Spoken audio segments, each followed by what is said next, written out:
Welcome to Charlie's Garage. Today we are going to talk about diesel engine fuel filters, some common things we need to know about them, and some things that maybe aren't common knowledge. So let's first talk about how many fuel filters you're going to have on a typical tractor or semi. So usually there's going to be 2 to 3 filters, and that's not counting the strainer in the tank. So what we're looking at right here is going to be the first of your filters, and this is called the primary fuel filter. Primary because it's the first filter.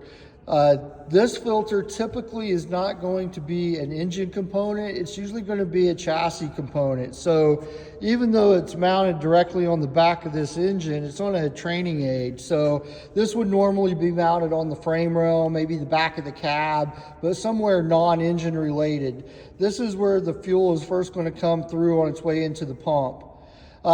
Your primary fuel filter will often also include the fuel water separator. And if you look at the bottom of it right there, you can see where the drain valve is, and you can see the disconnected wire right there that's going to be part of what we call the WIF sensor, or water and fuel sensor.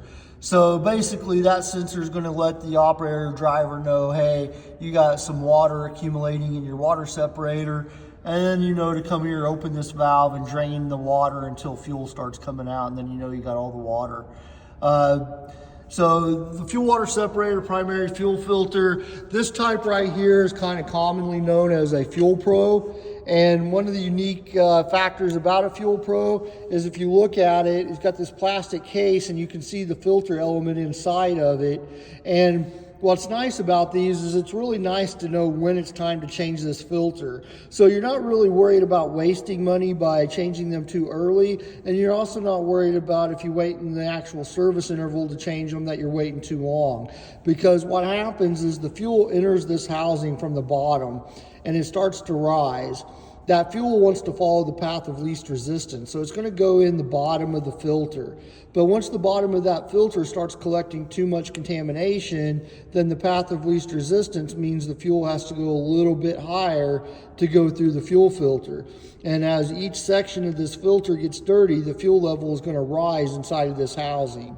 And then you can see where it tells you the IMAC zone, or basically they're saying once it gets up into this area, then you know it's time to change that filter because it's getting too clogged up.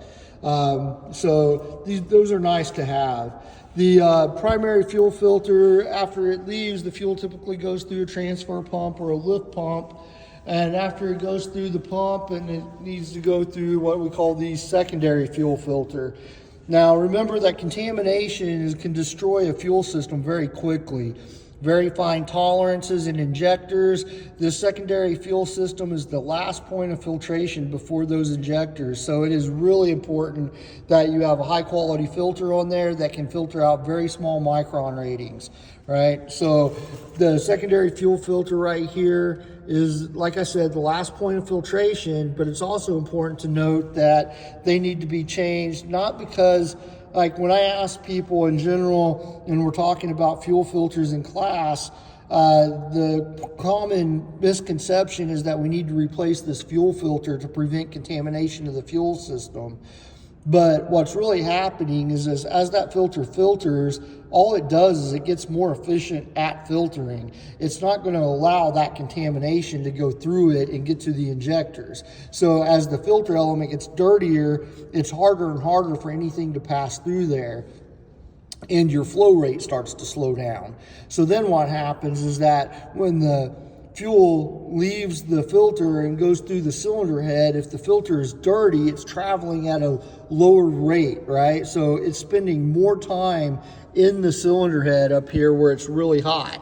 And then as that fuel comes out, you know, and then it leaves the cylinder head, then what you have happen is that the fuel got superheated and starts to expand. Now you're circulating superheated fuel through the system, and the computer says, hey, we held the injector open X amount of time, but we're not getting the RPMs or the power we need. So the ECM compensates and injects more fuel. So really the reason why you want to change these on a regular schedule or interval isn't necessarily because they're completely plugged up or going to keep the engine from running. running. They're not going to introduce more contaminants, but your fuel economy will suffer if you leave these filters on too long and don't change them out.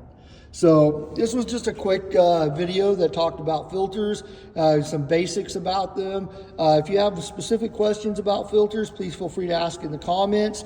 Also, please check out the post that I have where I've got products placed on there that you might find interesting. I just recently found a tire inflation kit that doesn't require wiring into your car. So if you have a classic vehicle and want to monitor your tire pressures, it's a good thing to look at. So I would appreciate that. And have a good one, and always check the descriptions in my videos to see if there's any special deals in there that I found for you guys as far as parts and tools. Also, please like and subscribe. Thank you for watching. Catch you next time.